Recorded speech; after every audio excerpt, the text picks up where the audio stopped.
Hello दोस्तों, नमस्कार। चारोल Hindi academy में आपका स्वागत है। आज का ये प्रश्न पत्र 20 मई 2026 का प्री बीएसटीसी का प्रश्न पत्र हुआ है। इस प्रश्न पत्र के अंतर्गत हिंदी व्याकरण के संबंधित जो जो प्रश्न पूछे गए हैं उन प्रश्नों पर आज हम इस व्याख्यान के माध्यम से चर्चा करेंगे और एक एक प्रश्न को बारीकी से समझने का प्रयास करते हैं। तो आशा करते हैं कि आप इस वीडियो को अंत तक जरूर देखेंगे। प्रत्येक प्रश्न का आपको प्रामाणिक उत्तर जरूर मिलेगा और किसी भी प्रश्न में आपको 0% भी संदेह हो तो आप कमेंट के अंदर उसका समाधान जरूर लिखें। तो आशा करते हैं कि आप इस व्याख्यान के अंतर्गत अंत तक जरूर बने रहेंगे और बहुत कुछ सीख पाएंगे। तो चलते हैं इस प्रश्न पत्र के उन प्रश्नों की ओर जो हिंदी व्याकरण के संबंधित पूछे गए हैं। तो चलो, आज इस प्रश्न पत्र का पहला प्रश्न हुआ 171। निम्न में से किस विकल्प में सभी शब्द परस्पर पर्याय नहीं है। तो देखते हैं कौन से चार विकल्पों में से एक दूसरे के पर्याय नहीं है। सबसे पहला है माधव, दामोदर, मुकुंद। ये किसके हैं? भगवान कृष्ण के। फिर बी के अंदर चपला, विसिक और विहग। चपला है बिजली, विसिक है बाण और विहग है पक्षी। तो ये हो गया किसका? एक दूसरे से परस्पर पर्याय नहीं है, एक दूसरे के परस्पर पर्याय नहीं है। तो इसका सही उत्तर तो हो गया विकल्प नंबर बी। फिर है सी में दे रखा है नरेश, महीप और महीपति। ये किसका है? राजा का। और फिर डी में दे रखा है आदित्य, दिवाकर और प्रभाकर। ये किसके? ये तीनों हैं सूर्य के। ये तीनों किसके हैं? सूर्य के। तो पहले प्रश्न का उत्तर हुआ विकल्प नंबर बी। अब हम चलते हैं 172 की ओर। प्रश्न नंबर 172। ईंट की लेनी पत्थर की देनी लोकोक्ति का सही अर्थ होता है। विकल्प ए जिसकी करनी उसी को फल मिलता है। बी समय बीत जाने पर काम करना। विकल्प सी दुष्टता के बदले और अधिक दुष्टता दिखाना। डी जैसा व्यक्ति वैसी आव भगत। तो इस प्रश्न का सबसे सटीक उत्तर हुआ दुष्टता के बदले अधिक दुष्टता दिखाना। अब हम चलते हैं प्रश्न नंबर 173। प्रश्न नंबर 173। इनमें से किस विकल्प में परस्पर विलोम शब्द नहीं है? इस विकल्प में से परस्पर विलोम शब्द नहीं है। तो देखते हैं किस में विलोम शब्द नहीं है। इनमें से पहला है अनंत शांत। शांत का तो होता है अशांत और अनंत का होता है अंत। तो उत्तर तो हुआ विकल्प नंबर एक। ये बिल्कुल इसका सटीक उत्तर है। अत का इति होता है और अत का आदि होता है, दोनों ही होते हैं। फिर है अग्रज बड़ा भाई, अनुज छोटा भाई, अज्ञ जो कुछ नहीं जानता, विज्ञ जो बहुत जानता है। तो ये बिल्कुल इसके विलोम शब्द हैं, परंतु विकल्प ए के अंदर बिल्कुल गलत दे रखा है और ये इसका बिल्कुल सटीक उत्तर है। अब हम चलते हैं प्रश्न नंबर 174। इनमें से किस विकल्प में परस्पर विलोम शब्द नहीं है? एक और विलोम शब्द का प्रश्न पूछा है। उत्कर्ष का अपकर्ष होता है, बिल्कुल सही। उत्तान का पतन होता है, उद्दत का विनित होता है और इष्ट का अभिष्ट नहीं होता है, इष्ट का अनिष्ट होता है। इष्ट का क्या होता है? अनिष्ट। इष्ट का अनिष्ट होता है। क्या होता है? अनिष्ट। ये इष्ट का अनिष्ट। तो विकल्प नंबर डी इस प्रश्न का राइट हुआ, विकल्प नंबर डी। अब हम चलते हैं, अगला प्रश्न है 175। अगला प्रश्न है 175।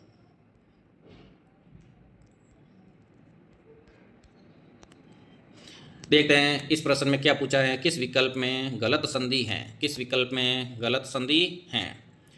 देखो, एक बात बताना चाहता हूँ कि आज तक कई परीक्षा हो चुकी है, परंतु इस ये गलत शब्द को आज तक सही लिखकर कभी नहीं प्रश्न पत्र में आया। ये गलत यहाँ दे रखा है, देखो मैं बता देता हूँ आपको। ये गलत बिल्कुल अशुद्ध लिखा हुआ यहाँ पर। तो इसका शुद्ध रूप क्या होगा? ग के नीचे आएगा नुक्ता, ल त। इस बात पर कोई ध्यान नहीं देता, न बोर्ड देता है न कोई विशेषज्ञ देता है। ये हर भर्ती परीक्षा के अंदर बार बार ये शब्द आता है और ये इसी प्रकार से लिखा जाता है जो कि मानक वर्तनी नहीं है। अब हम चलते हैं इस प्रश्न की ओर। ये छोटी सी बात थी जो आपको बताना बहुत ज़रूरी था। अब हम चलते हैं 175 की ओर, प्रश्न की ओर चलते हैं। संधि से संबंधित है और गलत संधि किस में हुई है? तत् प्लस लीन, तल्लीन। ये बिल्कुल सही है, तल्लीन बिल्कुल सही है। फिर है तत् प्लस हित, तद्धित। ये बिल्कुल सही है। फिर है 1+1 वृद्धि संधि का उदाहरण, ये भी सही है। प्लस ना, तृष्णा नहीं होगा, तृष्णा होगा। क्या होगा? ये त्रि याद स और ना, तृष्णा क्या होगा? तृष्णा। और संधि कौन सी हो जाएगी? व्यंजन। संधि कौन सी हो जाएगी? व्यंजन संधि हो जाएगी। इसीलिए विकल्प नंबर सी इस प्रश्न का बिल्कुल सटीक उत्तर हुआ। अब हम चलते हैं प्रश्न नंबर 76। प्रश्न नंबर 76, ये रहा प्रश्न नंबर 76। प्रत्यय से संबंधित प्रश्न पूछा है। प्रत्यय से संबंधित प्रश्न पूछा है। लागू शब्द में कौन सा प्रत्यय है? तो बिल्कुल सरल है। इसमें लघु के अंदर अ प्रत्यय लग गया। लघु में अ प्रत्यय लगने से क्या बन गया? लागू। तो प्रत्यय कौन सा हुआ? अ। ये रहा अ। विकल्प नंबर 1 बिल्कुल करेक्ट। विकल्प नंबर 1 बिल्कुल करेक्ट। अब हम चलते हैं 177। अब हम चलते हैं 177। 77 में क्या पूछा है? अशुद्ध शब्द हैं। देखो, बहुत सरल प्रश्न है, पढ़े तो, और नहीं पढ़े तो बहुत कठिन प्रश्न पत्र है, दोनों ही बात है। तो हम पता करते हैं कि अशुद्ध शब्द कौन सा है। सबसे पहला दुरावस्था, तो यही अशुद्ध है, यही अशुद्ध है। तो उत्तर तो लगा देते हैं यही दुरावस्था अशुद्ध है। तो संधि विच्छेद इसका सही रूप क्या होगा? दुविसर्ग अवस्था। दुविसर्ग अवस्था, एक सेकेंड, इसका होगा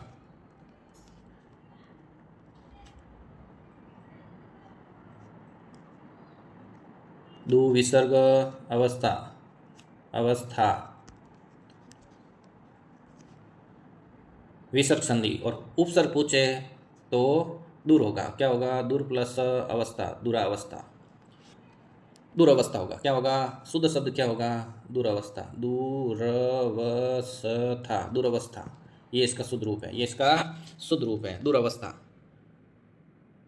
तो इस प्रश्न का सही उत्तर हुआ विकल्प नंबर 1, दुरावस्था। ये देखो, द्रवीभूत बिल्कुल शुद्ध है। ये नुपुर के अंदर पहला नु बड़ा आएगा, फिर बाद में छोटा आएगा, ये भी शुद्ध है। अंत्य धन अक्षरी दीर्घ संधि का उदाहरण, ये भी शुद्ध है। अब हम चलते हैं 178 की ओर। श्वेत, स्वेद। श्वेत मतलब सफ़ेद और स्वेद मतलब पसीना। कहाँ लिखा हुआ सफ़ेद और पसीना? विकल्प नंबर सी। विकल्प नंबर सी, ये रहा श्वेत पसीना और श्वेत मतलब सफ़ेद। ये इसका बिल्कुल करेक्ट उत्तर है। अब हम चलते हैं 179। तड़ाक, तड़ांग। तड़ांग को सबको पता है, तालाब होता है। तड़ांग तो तालाब होता है। और तड़के, बोला मारवाड़ी के अंदर तड़के आया। तड़के मतलब जल्दी, तड़के मतलब जल्दी। तो जल्दी और तालाब कहाँ लिखा हुआ है? ये रहा विकल्प नंबर 1 के अंदर, जल्दी और तालाब। विकल्प नंबर ए बिल्कुल करेक्ट उत्तर हुआ। फिर अगला पूछा है कर्कश का विलोम क्या होगा? फिर विलोम शब्द पूछा है। कर्कश का विलोम, कर्कश मतलब कड़वा और मधुर मतलब मीठा। तो विकल्प नंबर 1 बिल्कुल शुद्ध है। कर्कश का विलोम होगा मधुर। कर्कश का विलोम होगा मधुर।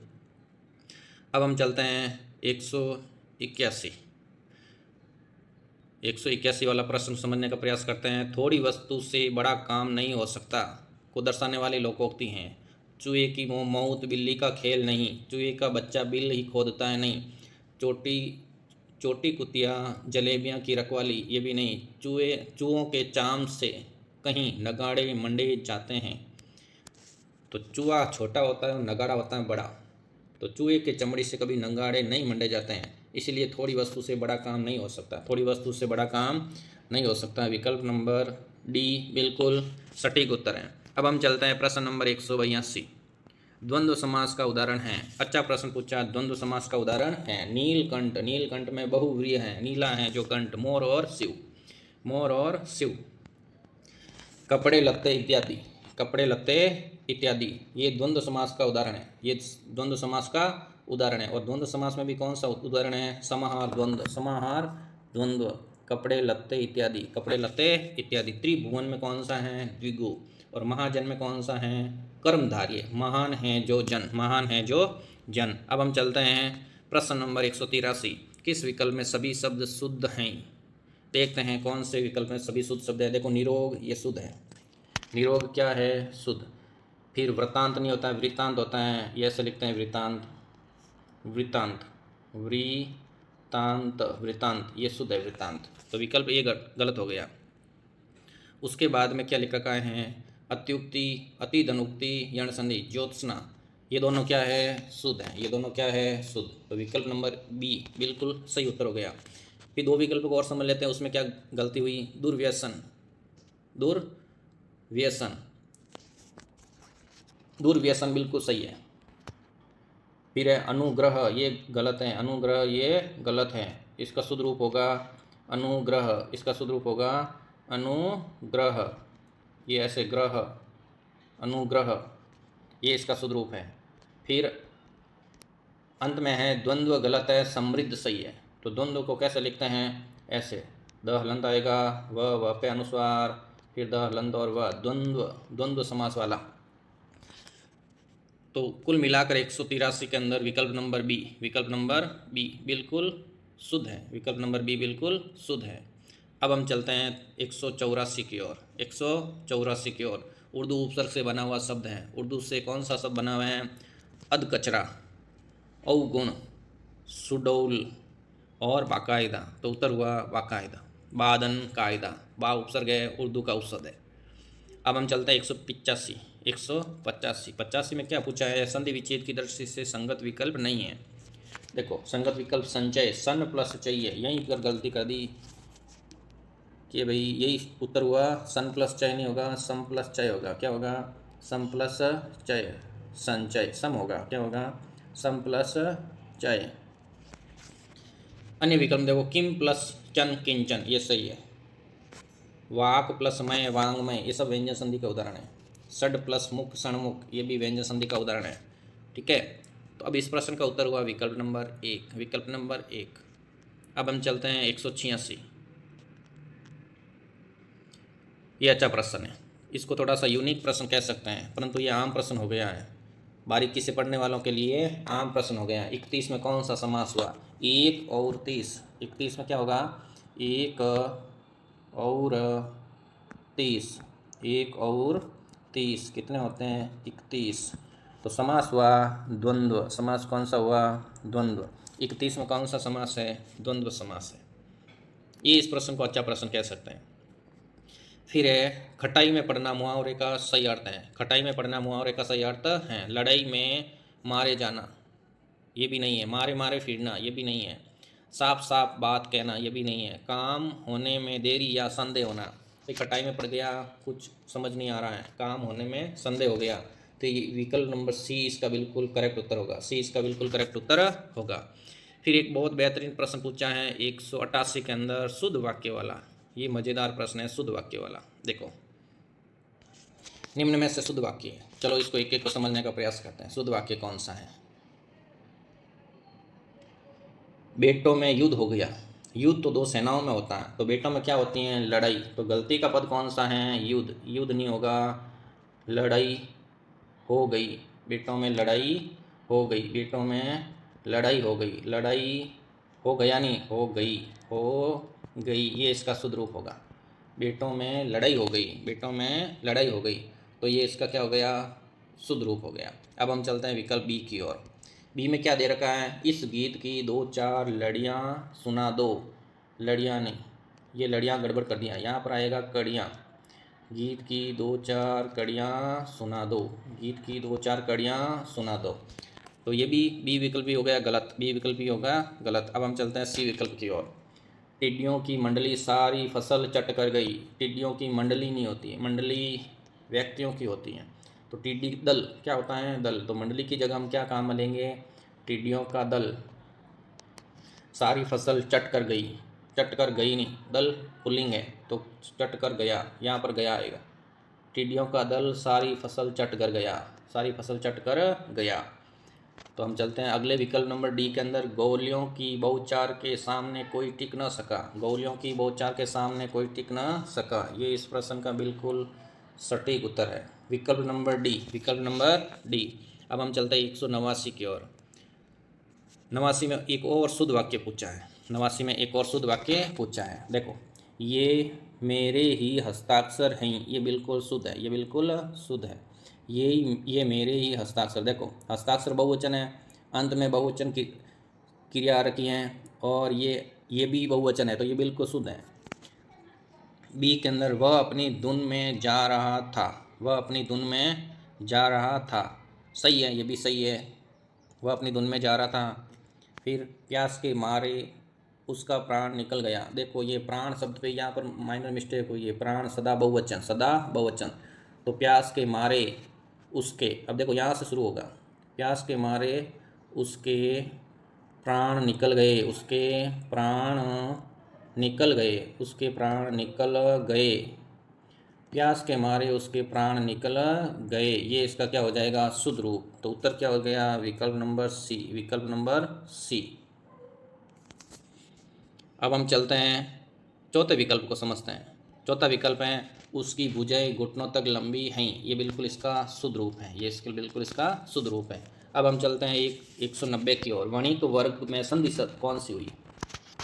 कहीं पर भी ये ग दिख जाए आधा, तो इसको किस में बदलना है? क में। तो शुद्ध क्या होगा? वणिक, वणिक प्लस वर्ग, तो ये ग किस में बदल गया? क में। संधि हो गई व्यंजन, संधि हो गई व्यंजन। विकल्प नंबर सी इसका बिल्कुल सही उत्तर हुआ। अब हम चलते हैं 191 की ओर। 191 क्या बता रखा है? जीतने की इच्छा।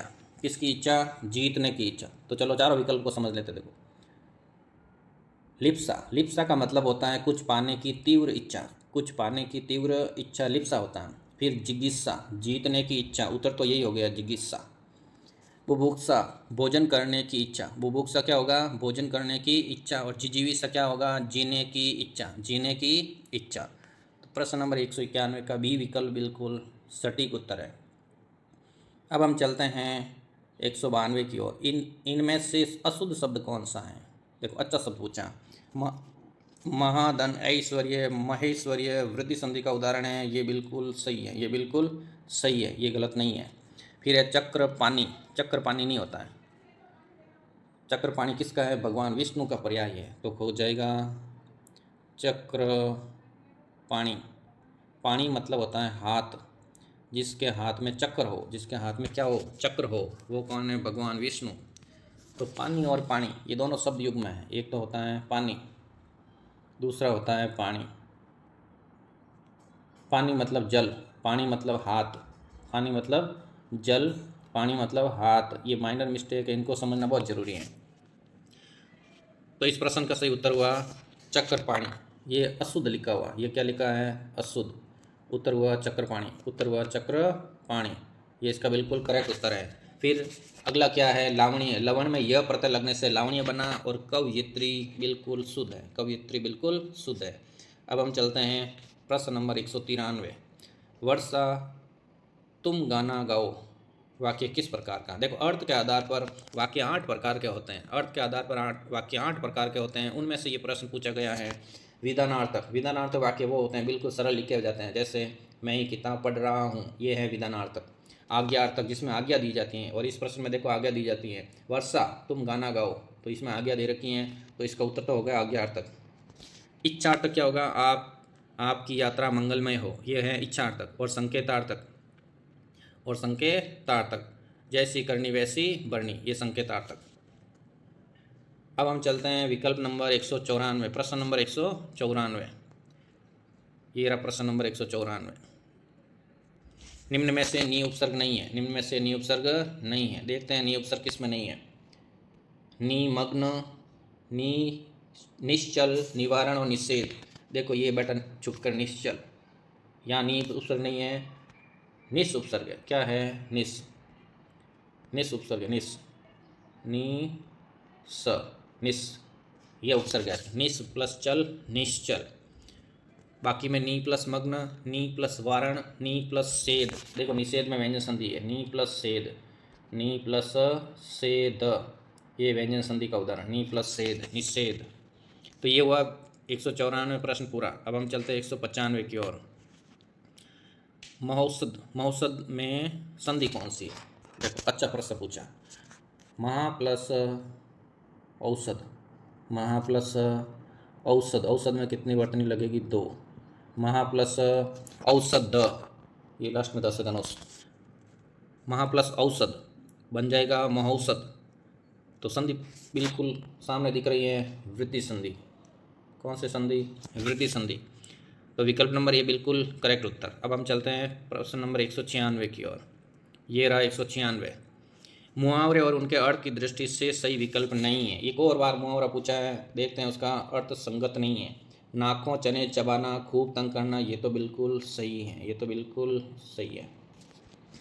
99 के फेर में पड़ना, 99 के फेर में पड़ना, धन इकट्ठा करने के लालच में लगे रहना, बहुत धन इकट्ठे करने में लगा रहना, ये इसका अर्थ होगा। धन के लालच में लगे रहना, धन के लालच में लगे रहना उसको कहते हैं 99 के फेर में पड़ना। तो उत्तर तो हो गया विकल्प नंबर बी, विकल्प नंबर बी, बहुत धन इकट्ठा करने में लगे रहना। पगड़ी उच्चारना, अपमान करना बिल्कुल सही है। दूज का चांद, कठिनाई से दर्शन देना, ये भी बिल्कुल सही है। उत्तर हुआ विकल्प नंबर बी, विकल्प नंबर बी। अब हम चलते हैं 197 की ओर। 197 इनमें से शुद्ध वाक्य हैं। चलो अच्छा, शुद्ध वाक्य वाले प्रश्न बहुत अच्छे पूछे गए हैं। विकल्प है मैंने तुम्हारी बहुत प्रतीक्षा की। देखो देखी आ जाता तो गलत हो जाता, परंतु की आ गया तो सही हो गया, की आ गया तो सही हो गया। मैंने तुम्हारी बहुत प्रतीक्षा की, ये बिल्कुल शुद्ध है, ये बिल्कुल शुद्ध है। मेरे को 2 निबंध लिखने हैं, मेरे को 2 निबंध लिखने हैं, क्या शुद्ध पूछा? तो पहले तो शुद्ध नंबर लगा देते हैं, यही शुद्ध है, यही शुद्ध है। अब 3 वाक्य दूसरे दे रखे हैं, ये गलत क्यों है वो भी जान लेते हैं। चलो देखो, मेरे को 2 निबंध लिखने हैं, ये मेरे को नहीं आता, ये सर्वनाम संबंधी अशुद्धि है। यहाँ पर लिखा आएगा मुझे 2 निबंध लिखने हैं, यहाँ पर मेरे को की जगह क्या आएगा? मुझे, क्या आएगा? मुझे। हम रात में भोजन खाते नहीं हैं, करते हैं, खाते नहीं हैं, करते हैं। हम रात में भोजन करते हैं, हम रात में भोजन करते हैं। अगला क्या है? बालक मिठाई और दूध पीकर सो गया, बालक मिठाई खाकर और दूध पीकर सो गया। ये मिठाई के बाद क्या आएगा? खाकर। बालक मिठाई खाकर दूध पीकर सो गया, ये इसका शुद्ध रूप होगा। तो इस प्रश्न का विकल्प नंबर ए बिल्कुल करेक्ट उत्तर हुआ, मैंने तुम्हारी बहुत प्रतीक्षा की। अब हम चलते हैं 198 की ओर, अब हम चलते हैं 198 की ओर। अच्छा प्रश्न पूछा 198। जिस वाक्य में 2 या 2 से अधिक साधारण वाक्य या प्रधान उपवाक्य, समानाधिकरण उपवाक्य, देखो ये जिन्होंने सुना है वो इस प्रश्न को कभी गलत नहीं करेगा। समानाधिकरण उपवाक्य और एक होता है व्याधिकरण। क्या होता है? व्याधिकरण। वो बता देता हूँ मैं आपको, एक सेकेंड। एक होता है समानाधिकरण, एक होता है व्याधिकरण। क्या होता है? व्याधिकरण, व्याधिकरण। समानाधिकरण वाक्य और व्याधिकरण वाक्य। देखो आज के बाद ये जहन में बैठा लेना कि समानाधिकरण उपवाक्य किसके उदाहरण होंगे? संयुक्त वाक्य के। और व्याधिकरण उपवाक्य किसके उदाहरण होंगे? मिश्र वाक्य के। तो आज के बाद इस प्रश्न को कभी गलत नहीं करना। समानाधिकरण शब्द कहीं पर भी आए वो सारे संयुक्त वाक्य के उदाहरण होंगे, और व्याधिकरण शब्द कहीं पर भी दिखे आपको वो सारे उदाहरण किसके होंगे? मिश्र वाक्य के होंगे। अब हम चलते हैं उत्तर की ओर। समानाधिकरण उपवाक्य किसी संयोजक शब्द से जुड़े हो उसको क्या कहते हैं? संयुक्त वाक्य। क्या कहते हैं? संयुक्त वाक्य। तो इसको क्या कहते हैं? संयुक्त वाक्य। यदि व्याधिकरण शब्द होता है यहाँ पर तो क्या कहलाता? मिश्र वाक्य। तो उत्तर हुआ विकल्प नंबर सी। अब हम चलते हैं 199 की ओर। चंद्रमा का पर्यायवाची नहीं है। देखो हिमांशु कहते हैं, हिम प्लस अंशु, ठीक है, हिमांशु। सुधा प्लस अंशु, अमृत रूपी किरणें। हिमांशु मतलब बर्फ की तरह शीतल किरणें, शीतल किरणें। राकेश, राका प्लस ईश, रात्रि का स्वामी। कौन है? चंद्रमा। मयूख, मयूख इसका पर्याय नहीं है, मयूख इसका पर्याय नहीं है। तो उत्तर हुआ विकल्प नंबर डी, विकल्प नंबर डी। अब हम चलते हैं प्रश्न नंबर 200। प्रश्न नंबर 200, अभ्यागत शब्द में कौन सा उपसर्ग है? बिल्कुल सरल पूछा है। अभ्यागत में यण संधि है, अभी प्लस आगत, अभी प्लस आगत। उत्तर हुआ विकल्प नंबर डी, सी, विकल्प नंबर सी। अभी, अभी उपसर्ग है इसके अंदर, संधि पूछे तो यण। अब हम चलते हैं 200 के बाद 201, एक सेकेंड, 200 के बाद 201। ये हो गए भाई इस प्रश्न पत्र के अंतर्गत सारे प्रश्न पूरे। आशा करते हैं कि आपको प्रत्येक प्रश्न बारीकी से समझ में आया होगा। इसी प्रकार से प्रश्न आने वाली भर्ती परीक्षाओं में पूछे जाएंगे और धैर्यपूर्वक उनका उत्तर देंगे।